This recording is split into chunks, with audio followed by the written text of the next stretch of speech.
desde las criptas olvidadas de la historia, donde el polvo de los imperios se asienta sobre los nombres de los poderosos. Mi voz los llama.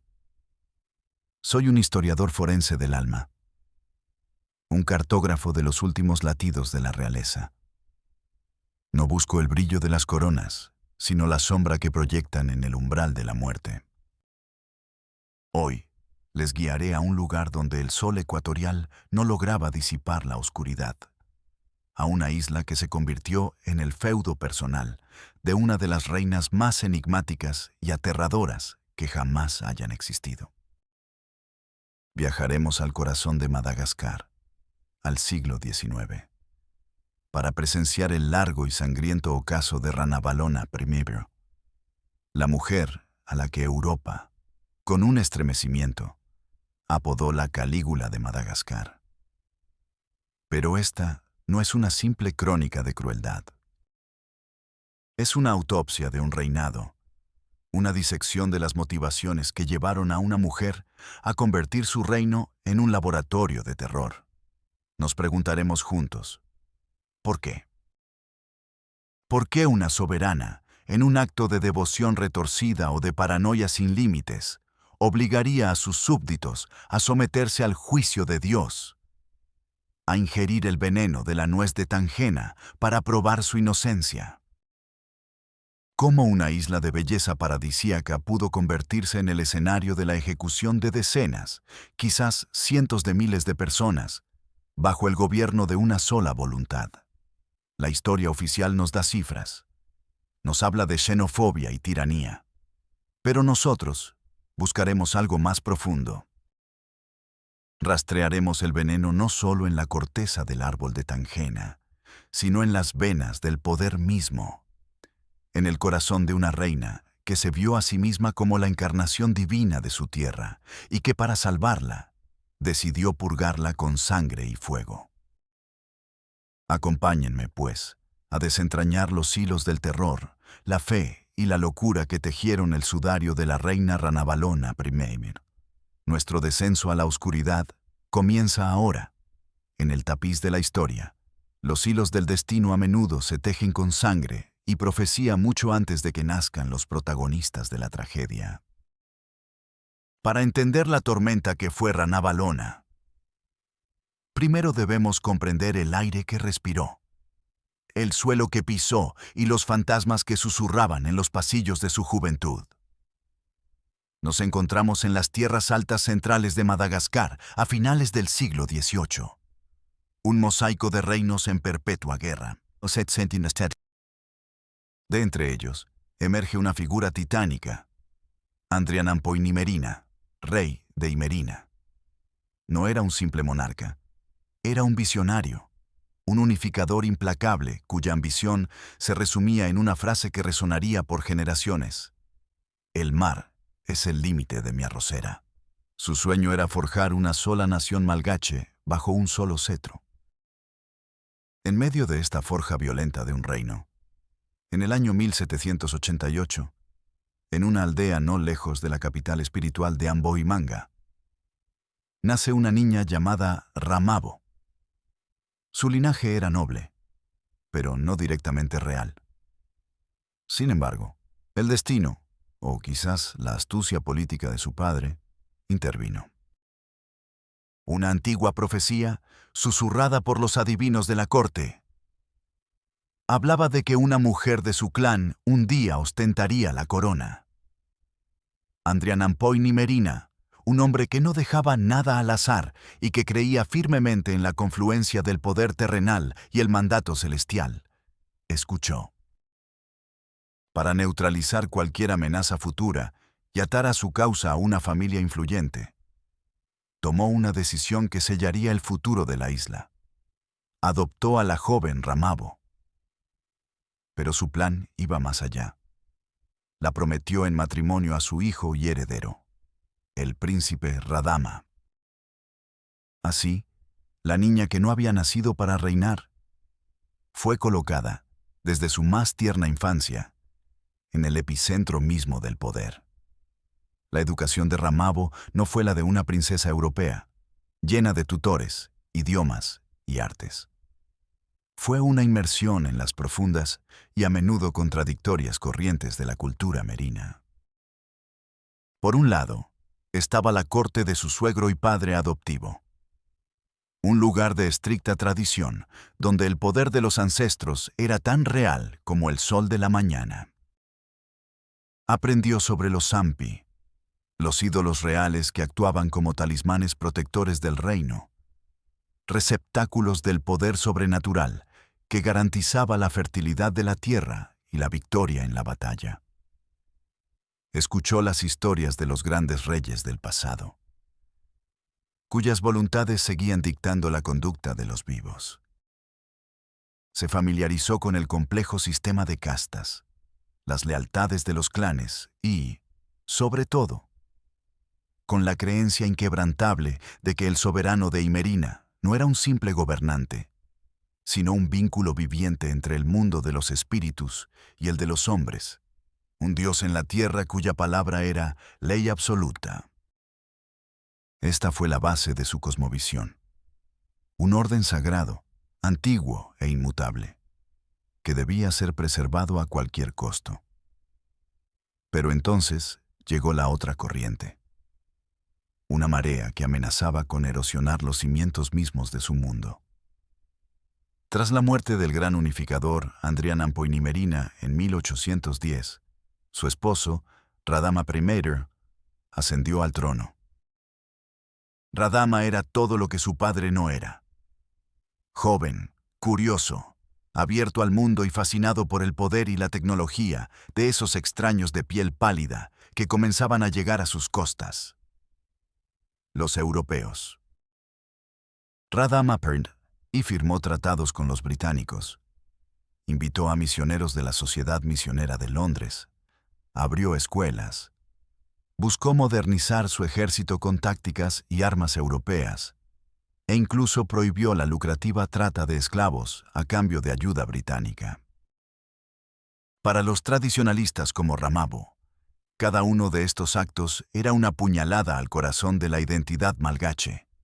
Veía cómo los misioneros denigraban a los Sampi como simples trozos de madera, como sus compatriotas comenzaban a aprender un alfabeto extranjero y a leer un libro que hablaba de un Dios único y celoso que no toleraba a otros. Veía cómo las costumbres ancestrales eran tildadas de bárbaras y paganas. Su matrimonio con Radama fue, según todos los indicios, infeliz y sin hijos. Mientras él celebraba banquetes con oficiales británicos y soñaba con un Madagascar moderno y occidentalizado, Ramabo, ahora conocida con el nombre real de Ranavalona, observaba en silencio, rodeada por un círculo de nobles y sacerdotes de la antigua fe que compartían su creciente alarma y resentimiento. Ella no veía progreso, veía una invasión cultural, una rendición espiritual que precedería inevitablemente a la subyugación política. En las noches de Antananarivo, la capital, mientras los tambores de las fiestas del rey se mezclaban con los himnos que enseñaban los misioneros, la futura reina incubaba en su alma una convicción férrea. Si alguna vez el poder caía en sus manos, arrancaría de raíz hasta la última semilla de esta influencia extranjera y restauraría la gloria y la pureza de las tradiciones. No sabía cómo ni cuándo, pero el silencio de una reina consorte a menudo esconde la tormenta más violenta. La muerte prematura de su esposo sería el rayo que la desataría. Pero ¿cómo podría una mujer, una viuda sin heredero directo en una línea de sucesión patrilineal, hacerse con una corona que por derecho pertenecía al sobrino de su difunto marido? La respuesta no se encontraría en la ley, sino en la audacia, la velocidad y una crueldad tan calculada que paralizaría a toda oposición. El año es 1828. El rey Radama I, el modernizador, el amigo de los británicos, yace muerto. Sufría de sífilis y alcoholismo, un final miserable para un reinado de ambiciones brillantes. La noticia de su muerte fue un trueno en un cielo despejado para la facción progresista de la corte. Pero para Rana Valona y su círculo de tradicionalistas, fue el sonido de una campana de oportunidad. La ley de sucesión era clara. La corona debía pasar al príncipe Rakotobe, el hijo mayor de la hermana mayor de Radama, un joven educado por los misioneros y que prometía continuar con las políticas de apertura de su tío. El futuro de Madagascar parecía encaminado hacia una mayor integración con Occidente. Pero Rana Valona, esa figura que había permanecido en las sombras durante años, actuó con una velocidad y una determinación que dejaron a sus rivales sin aliento. Aún antes de que la muerte del rey fuera anunciada públicamente, sus aliados, un grupo de altos oficiales del ejército y nobles conservadores, tomaron el control de los puntos estratégicos del Palacio Real, el Roba de Antananarivo. Se movieron como fantasmas en la noche, asegurando el arsenal y rodeando las residencias de sus oponentes. El golpe fue tanto un acto de fuerza militar como una obra maestra de propaganda. Los partidarios de Rana Valona invocaron el testamento del gran Andrianampo Inimerina, quien, según ellos, había decretado que cualquiera de sus descendientes, hombre o mujer, podría heredar el trono. Revivieron las antiguas profecías y presentaron a Rana Valona no como una usurpadora, sino como el cumplimiento del destino. La única que podía salvar al reino de la herejía y la influencia extranjera que lo estaban pudriendo desde dentro. Mientras el joven Rakotobe y su madre esperaban la proclamación que nunca llegaría, los soldados de Rana Valona los arrestaron. El destino de la familia de Radama fue sellado con una brutalidad que sentaría el precedente para los siguientes 33 años. Rakotobe, su madre, y otros parientes cercanos que representaban una amenaza para el nuevo régimen, fueron conducidos a un lugar apartado y ejecutados. La tradición dictaba que la sangre real no debía ser derramada, una norma que Rana Valona respetaría de la manera más macabra. Fueron estrangulados con cordones de seda o, en algunos casos, se les obligó a morir de hambre. Con sus rivales eliminados y el ejército bajo su control, Rana Valona se presentó ante el pueblo. En su discurso de coronación, sus palabras fueron un manifiesto, una declaración de guerra cultural y política. Anunció que las costumbres de los ancestros serían su única guía. Despreció los tratados firmados por su difunto esposo y declaró que los malgaches se bastaban a sí mismos. La era de la apertura había terminado de forma abrupta y sangrienta.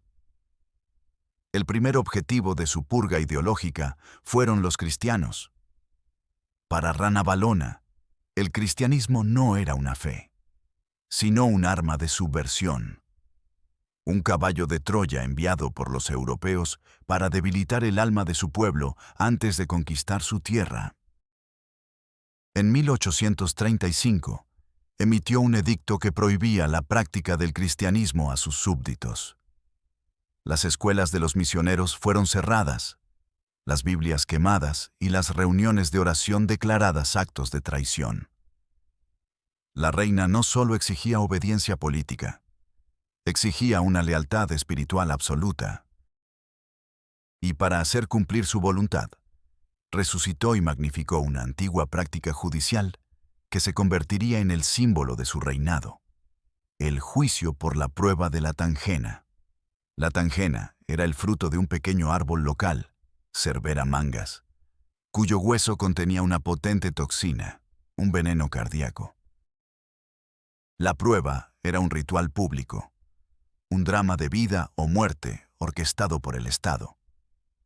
El acusado, generalmente de brujería, traición o cristianismo, era obligado a ingerir el veneno molido junto con 3 trozos de piel de pollo. El resultado era considerado un juicio directo de los dioses y los ancestros. Si el acusado vomitaba los 3 trozos de piel, era declarado inocente. El vómito era la prueba de la pureza. Si no vomitaba, o si moría por los efectos del veneno, su culpabilidad quedaba divinamente confirmada. Imaginemos la escena, una y otra vez, en las plazas de los pueblos de Imerina. Una multitud silenciosa y aterrorizada. Un acusado, temblando, no solo por el miedo, sino por los primeros efectos del veneno. Los sacerdotes reales observando, impasibles. La familia esperando, rezando a los antiguos dioses por el espasmo que podría salvar una vida. Pero el veneno a menudo era demasiado rápido, demasiado potente. Las convulsiones, la parálisis respiratoria, el fallo cardíaco. La muerte era la sentencia, y la propiedad del culpable era confiscada por la corona. Se estima que entre el 20% y el 50% de los que se sometían a la prueba perecían. Y no eran pocos. Durante el reinado de Ranavalona, se calcula que la prueba de la tangena se cobró la vida de hasta 100.000 personas, casi el 20% de la población de las tierras altas centrales. No era solo un método judicial, era una herramienta de terror masivo, un mecanismo de control social que eliminaba disidentes, enriquecía al Estado y reafirmaba el poder absoluto de la reina como intermediaria de la justicia divina. Mientras tanto, la reina emprendía otro proyecto de dimensiones colosales, igualmente devorador de vidas. La Fanompoana, el trabajo forzado. Para demostrar la autosuficiencia de Madagascar y llevar a cabo sus grandiosos proyectos de construcción, como palacios, tumbas y obras de defensa, Ranavalona movilizó a vastos sectores de la población. Hombres, mujeres y niños eran arrancados de sus aldeas y obligados a trabajar sin paga, a menudo en condiciones inhumanas, transportando pesadas piedras o troncos a través de cientos de kilómetros de terreno difícil. La construcción de una carretera a la costa, la manufactura de armas y pólvora con tecnología copiada a los europeos. Todo se hacía con el sudor y la sangre de su pueblo. La tasa de mortalidad en estos proyectos era espantosa. La desnutrición, las enfermedades y los accidentes se cobraban un peaje constante. Madagascar se estaba aislando del mundo, pero dentro de sus fronteras se había convertido en un vasto campo de trabajos forzados y un tribunal a cielo abierto. Ranavalona estaba, en efecto, construyendo su reino sobre una montaña de cadáveres, convencida de que cada muerte, ya fuera por veneno o por agotamiento, era un sacrificio necesario en el altar de la soberanía malgache. Su paranoia y su celo patriótico se habían fusionado en una maquinaria de muerte de una eficiencia aterradora. La espiral de aislamiento y terror que Ranavalona había desatado sobre Madagascar no hizo sino profundizarse con el paso de los años.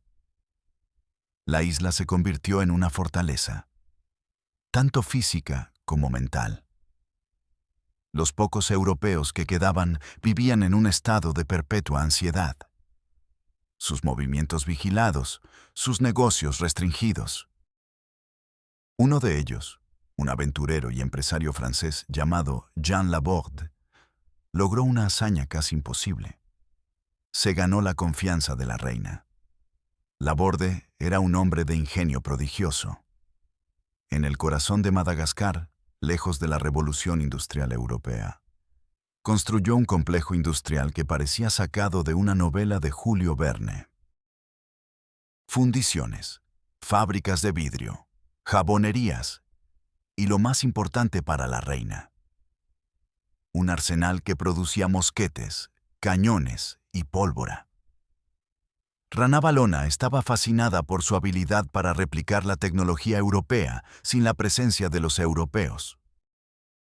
Laborde le proporcionaba las herramientas para su política de autosuficiencia militar. Y a cambio, Él gozaba de una posición de privilegio y riqueza inauditas. Sin embargo, su presencia era una contradicción andante en el régimen xenófobo de la reina. Una pieza de un rompecabezas que no encajaba y que con el tiempo contribuiría a la inestabilidad. El terror interno, lejos de amainar, se volvía más sistemático y, si cabe, más arbitrario. La prueba de la tangena ya no se reservaba para los crímenes más graves. Una simple acusación de un vecino, una disputa por tierras, una palabra mal interpretada, podían llevar a un individuo a enfrentar el juicio del veneno. El miedo era el aire que se respiraba en Antananarivo. Los espías de la reina estaban en todas partes. Las noches estaban llenas de susurros, y los amaneceres, a menudo, traían consigo el espectáculo de las ejecuciones públicas. Los cristianos que se negaban a renunciar a su fe enfrentaban destinos espantosos. Eran arrojados desde los acantilados de la capital, quemados vivos o hervidos en ollas gigantes. Una de las ejecuciones más notorias fue la de los mártires cristianos en 1849, donde un grupo de nobles conversos fue colgado sobre un precipicio. Se les ofreció una última oportunidad de salvarse si renegaban de su fe. Al negarse, las cuerdas fueron cortadas y sus cuerpos se estrellaron contra las rocas cientos de metros más abajo. Un mensaje brutal para cualquiera que osara desafiar la autoridad espiritual de la reina. Pero la mayor amenaza para Ranavalona no provenía del exterior, ni de los campesinos aterrorizados. Provenía del corazón mismo de su palacio, de su propia sangre. Su único hijo, el príncipe Rakoto, era el polo opuesto de su madre. Nacido en 1829, un año después de su ascenso al trono, Rakoto creció en el asfixiante ambiente de la corte. Pero su espíritu se nutrió de otras fuentes. En secreto, se hizo amigo de Jean Laborde y de otros residentes europeos. A través de ellos, conoció las ideas de progreso, liberalismo y comercio que su madre tan vehementemente despreciaba. Rakoto veía con horror la devastación que las políticas de su madre estaban causando. La despoblación, el estancamiento económico, el sufrimiento de su pueblo. En su corazón, creía que el futuro de Madagascar no estaba en el aislamiento, sino en la apertura y la cooperación. Se convirtió, en secreto, al cristianismo, el mayor acto de desafío imaginable. Era el heredero al trono, pero también era el líder de una facción reformista clandestina que soñaba con el día en que el reinado de terror llegaría a su fin. La tensión entre madre e hijo se convirtió en el drama central de la corte. Ranavalona amaba a su hijo, pero desconfiaba profundamente de sus inclinaciones. Lo veía débil, corrupto por las ideas extranjeras, una amenaza para todo lo que ella había construido. A su alrededor, los consejeros tradicionalistas, liderados por el poderoso primer ministro Raini Johari, avivaban las llamas de su paranoia, advirtiéndole constantemente sobre las amistades peligrosas del príncipe. El punto de quiebre llegó en 1855, a través de otro europeo, Joseph-François Lambert. Lambert, un astuto comerciante francés, se ganó la amistad del príncipe Rakoto y lo convenció de firmar un documento secreto conocido como la Carta Lambert. En este documento, Rakoto, actuando como si ya fuera rey, concedía a Lambert derechos exclusivos para explotar vastos recursos naturales de Madagascar a cambio de un porcentaje de los beneficios para la monarquía. Era, en esencia, un intento de hipotecar el futuro económico del país a intereses extranjeros. Pero la carta contenía algo más siniestro. una cláusula que invitaba a Francia a intervenir militarmente para ayudar a Rakoto a deponer a su madre. En 1857, el complot se puso en marcha. Con el pretexto de una visita comercial, Lambert llegó a Antananarivo acompañado de un grupo de conspiradores. El plan era simple: envenenar a la reina. Sin embargo, la conspiración estaba plagada de indecisión y filtraciones. El príncipe Rakoto, en el último momento, pareció vacilar ante la idea del matricidio. La reina, alertada por sus espías, o quizás por su propio instinto infalible para la traición, actuó primero. Convocó a Lambert y a sus asociados a palacio. En una escena de tensión insoportable, en lugar de arrestarlos, Ranavalona los humilló. Jugó con ellos. Les hizo saber que conocía sus intenciones y, para su asombro, en lugar de ejecutarlos, simplemente los expulsó del país, prohibiéndoles regresar bajo pena de muerte. Su clemencia hacia los extranjeros fue inversamente proporcional a la furia que desató sobre sus súbditos malgaches implicados en el complot. Cientos de nobles y oficiales asociados con el príncipe fueron arrestados. La purga fue implacable. Las ejecuciones y los juicios de Tangena se multiplicaron. La reina había sobrevivido, pero el intento de golpe la sumió en una oscuridad aún más profunda. Había sido traicionada por su propio hijo. Ahora no podía confiar en nadie. El Roba de Antananarivo, su majestuoso palacio en la cima de la colina, se convirtió en su prisión. Rodeada de lujo y de los símbolos de su poder absoluto, Ranavalona I, la reina invicta, la encarnación de la nación, se encontraba más sola y aterrada que nunca. El resto de su reinado sería el largo epílogo de una soberana consumida por sus propios fantasmas. Los últimos años del reinado de Ranavalona I fueron como el lento crepúsculo tras un día de tormenta sangrienta. La luz se desvanecía, pero la atmósfera seguía cargada de una electricidad ominosa. El fallido golpe de Estado de 1857 había dejado cicatrices profundas en el alma de la reina. La traición de su hijo, Rakoto, aunque no fue castigada con la muerte, rompió el último vestigio de confianza que podía albergar. Se encerró aún más en su palacio, el Roba, que ahora era menos una sede de gobierno y más un mausoleo viviente. Desde allí, gobernaba a través de sus ministros ultraconservadores, hombres cuya lealtad había sido probada y cuya visión del mundo reflejaba la suya.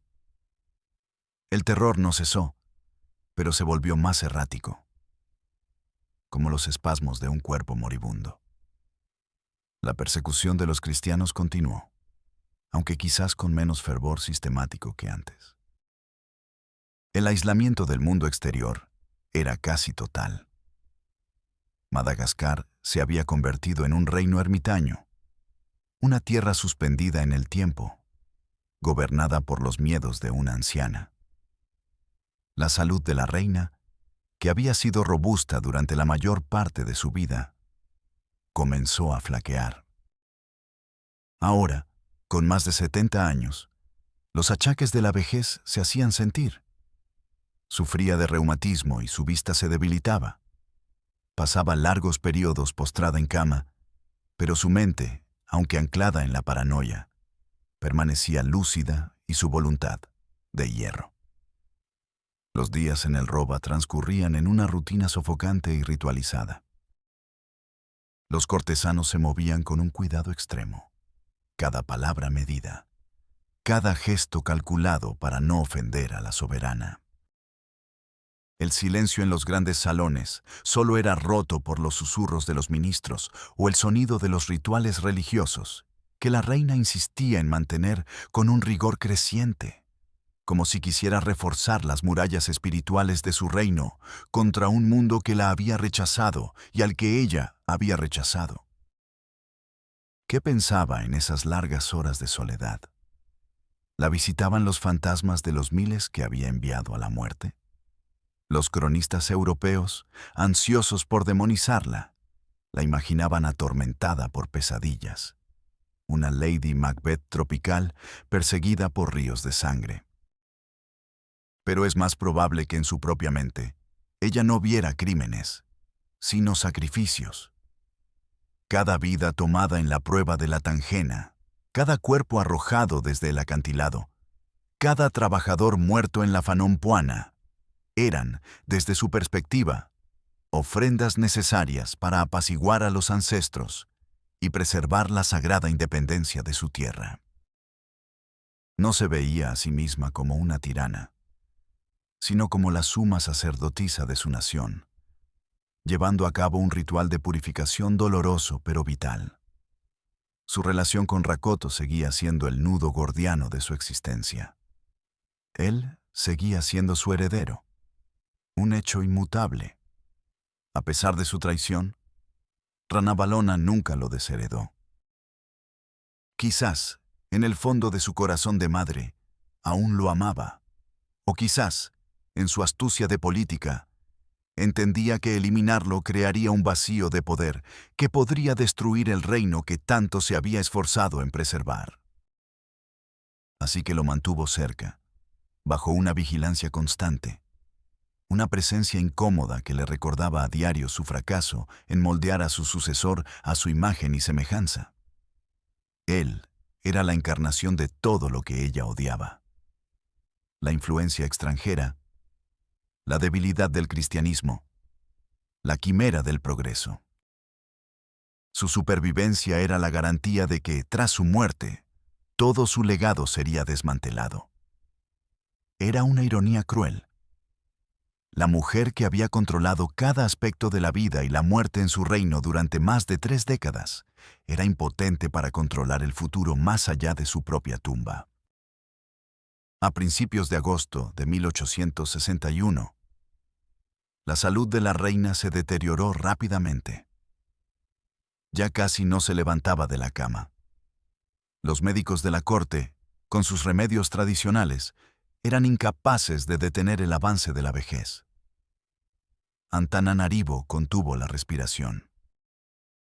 En los pueblos y aldeas, la gente esperaba, dividida entre el terror a la ira final de la reina y la esperanza secreta de la liberación que su muerte traería. Para la facción reformista de Rakoto, era un momento de tensión suprema. Habían esperado este día durante décadas. Para los tradicionalistas, era el presagio del apocalipsis, el fin de su era de poder absoluto. El palacio se llenó de presagios. Se decía que los Sampi, los ídolos reales, habían perdido su brillo, que los adivinos veían sombras en sus predicciones. El 15 de agosto, la reina entró en un estado de semi-inconsciencia. Susurraba nombres de ancestros, daba órdenes incoherentes a generales muertos hacía mucho tiempo. El príncipe Rakoto fue llamado a su lecho. ¿Qué se dijeron en esas últimas horas? No hay registros. ¿Hubo un momento de reconciliación, de perdón? ¿O solo el silencio incómodo entre dos mundos que nunca pudieron entenderse? Lo más probable es que la reina, atrapada en los laberintos de su memoria, ya no estuviera plenamente presente. Estaba transitando hacia el mundo de los ancestros a los que había servido con tanta ferocidad.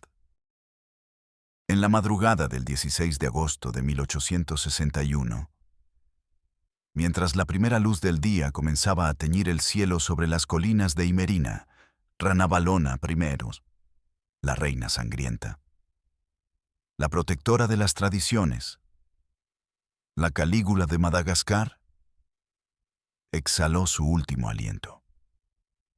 Murió tranquilamente mientras dormía. Tenía 73 años y había gobernado durante 33 años y 15 días. No hubo violencia. No hubo veneno. No hubo golpe final. La mujer que había presidido sobre un sinfín de muertes violentas tuvo el final más pacífico imaginable. El silencio que siguió a ese último suspiro fue ensordecedor. Por un instante, el corazón de Madagascar pareció detenerse. La voluntad de hierro que había moldeado y aterrorizado a la nación durante un tercio de siglo se había extinguido. En la habitación, los cortesanos se miraron unos a otros. El miedo, instintivo y arraigado durante décadas, luchaba contra una nueva y abrumadora sensación: el vacío. La era de Ranavalona había terminado. Pero la muerte de una figura tan colosal no es un final, es una detonación. Y el estruendo apenas comenzaba a sentirse. El silencio en la cámara real fue breve, preñado de un significado abrumador. El primer acto tras confirmar la muerte de la soberana fue un ritual de negación. La muerte de un monarca merina no era un simple hecho biológico, sino una transición cósmica que debía ser gestionada con un cuidado extremo. El cuerpo de Ranavalona fue inmediatamente rodeado por sus damas de compañía más leales y los guardianes de los ritos ancestrales. La noticia se guardó con un celo absoluto, confinada dentro de los muros de piedra del Roba. Afuera, Antananarivo amaneció sin saber que su diosa terrenal había partido. El príncipe Rakoto, ahora por derecho el rey Radama II, fue informado de inmediato. Su reacción fue una mezcla de alivio, pena filial y una urgencia febril por actuar. Sabía que la facción tradicionalista, liderada por el primer ministro Raini Johari, no se rendiría fácilmente. El cadáver de su madre se convirtió en el primer campo de batalla por el alma del reino. Mientras el cuerpo de la reina era lavado con aguas sagradas y envuelto en cientos de lambas, los finos mantos de seda que eran el orgullo de la artesanía malgache, se libraba una guerra silenciosa en los pasillos del palacio. Radama II, actuando con una celeridad que habría enorgullecido a su madre, comenzó a dar sus primeras órdenes como rey. Su primer decreto, emitido incluso antes de que se anunciara la muerte de Ranavalona, fue un golpe directo al corazón de su legado: la abolición de la prueba de la tangena. Declaró que nunca más un juicio de Dios decidiría la vida o la muerte de un malgache. Su segundo acto fue proclamar una amnistía general para todos los prisioneros políticos y exiliados, y declarar la libertad de culto, permitiendo a los cristianos practicar su fe abiertamente por primera vez en más de 25 años. Estas noticias se filtraron fuera del palacio como un reguero de pólvora, transmitidas de boca en susurros de incredulidad y júbilo. El nuevo rey estaba deshaciendo la obra de su madre, antes incluso de que su cuerpo se enfriara. El anuncio oficial de la muerte de la reina se retrasó durante varios días, un tiempo que Radama II utilizó para consolidar su poder, asegurar la lealtad de las unidades clave del ejército y neutralizar a sus oponentes más acérrimos. Finalmente, cuando la noticia se proclamó, la reacción del pueblo fue una explosión de emociones contenidas durante décadas. Hubo un luto oficial, por supuesto. El llanto ritual llenó las calles de la capital. Pero bajo la superficie del duelo protocolario, corría una corriente subterránea de inmenso alivio. Los misioneros que regresaron poco después describieron escenas de alegría casi histérica, con familias cristianas reuniéndose para cantar himnos en público, llorando no de pena, sino de liberación. El fin del reinado de terror era como el fin de una larga y oscura noche. Los preparativos para el funeral de Rana Valona fueron de una escala monumental, dignos de la monarca más poderosa de la historia de Imerina. Se declaró un período de luto nacional de 9 meses. Durante este tiempo, cualquier tipo de trabajo o celebración estaba prohibido. Se construyó una tumba de piedra masiva para albergar sus restos.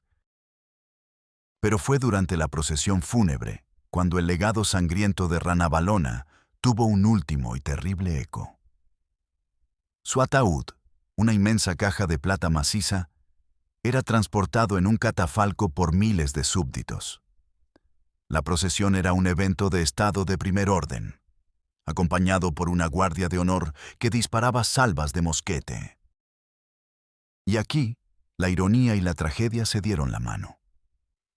Para el funeral, se había traído una enorme cantidad de pólvora, parte de la misma que Jean Laborde había fabricado para la reina. Durante la procesión, una chispa perdida, quizás de uno de los mosquetes de la guardia, alcanzó uno de los barriles de pólvora almacenados cerca del camino. La explosión fue catastrófica. Una bola de fuego y metralla barrió a una parte de la multitud de dolientes. 10 personas murieron en el acto y muchas más resultaron heridas. Fue como si la propia reina, desde el más allá, se cobrara un último tributo de sangre, un final macabro y extrañamente apropiado para un reinado definido por la muerte. Su funeral, destinado a ser el último gran acto de su poder, se convirtió en un desastre que mató a su propia gente. El cuerpo de Rana Valona fue finalmente depositado en su tumba en el complejo del Roba, rodeado de sus posesiones más preciadas, incluyendo, según se dice, miles de monedas de plata y joyas. Radama II presidió las ceremonias, interpretando el papel del hijo afligido, pero sus acciones hablaban más que sus palabras. La era de Rana Valona estaba siendo enterrada junto con su cadáver, y una nueva era de apertura radical y a menudo imprudente estaba a punto de comenzar. Una que, a su manera, también llevaría a Madagascar hacia la catástrofe. El eco de la muerte de Rana Valona I no se desvaneció con el humo de la pólvora de su funeral. Resonó a través del tiempo, moldeando el destino de Madagascar de formas que ella nunca podría haber previsto. Su sucesor, Radama II, en su afán por revertir cada una de las políticas de su madre, abrió las puertas del reino de par en par. Ratificó la Carta Lambert, firmó tratados comerciales desventajosos con Francia y Gran Bretaña, y devolvió el poder a la aristocracia que su madre había mantenido a raya. Su liberalismo ingenuo y su desdén por las tradiciones de la corte provocaron una reacción violenta.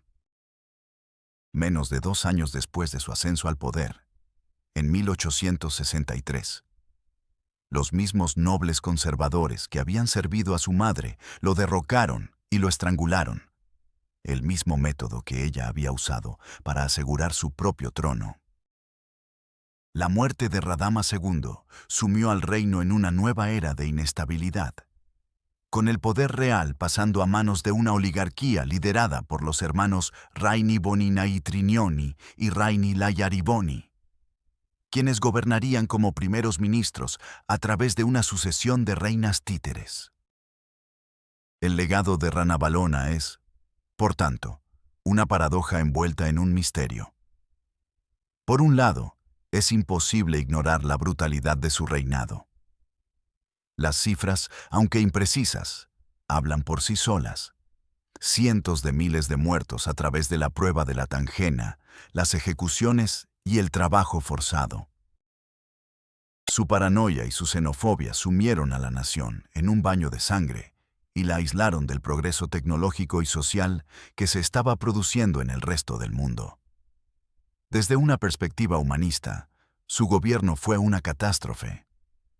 Sin embargo, desde otra perspectiva, la de una nacionalista acérrima, su legado es más complejo. Durante 33 años, mientras África y Asia caían bajo el dominio de las potencias coloniales, Ranavalona mantuvo a raya a británicos y franceses. Su política de autosuficiencia militar y su despiadada supresión de cualquier influencia extranjera preservaron la independencia de Madagascar durante más de 3 décadas después de su muerte. No fue hasta 1895 que los franceses finalmente lograron conquistar la isla. Algunos historiadores y nacionalistas malgaches posteriores la han reivindicado, no como una tirana sanguinaria, sino como una patriota intransigente, una heroína trágica que utilizó las únicas herramientas que conocía para defender a su pueblo de la subyugación. La vieron como una mujer que entendió, mucho antes que otros, que la invasión cultural era el preludio de la conquista militar. Así, la figura de Ranavalona I permanece suspendida entre dos interpretaciones irreconciliables, la de un monstruo sádico y la de una visionaria patriota. Probablemente fue ambas cosas a la vez. Su historia es un recordatorio brutal de que el poder absoluto, incluso cuando se ejerce con la intención de preservar una nación, a menudo la devora desde dentro. Ella salvó a Madagascar de los europeos durante su vida, pero lo hizo a un costo humano tan espantoso que mutiló el alma de su propio reino. Al final, nos enfrentamos a la misma pregunta que se hicieron sus súbditos aterrorizados y los observadores europeos horrorizados. Una pregunta que nuestra autopsia del alma no puede responder con certeza absoluta. ¿Fue el veneno de la tangena simplemente una herramienta de su tiranía? ¿O creía ella, con una fe inquebrantable y aterradora, que era la voz de sus dioses, purgando a su amada isla de un mal que solo ella podía ver? La respuesta yace enterrada con ella, en una tumba de plata, en el corazón de la tierra que tanto amó y a la que tanto hizo sangrar.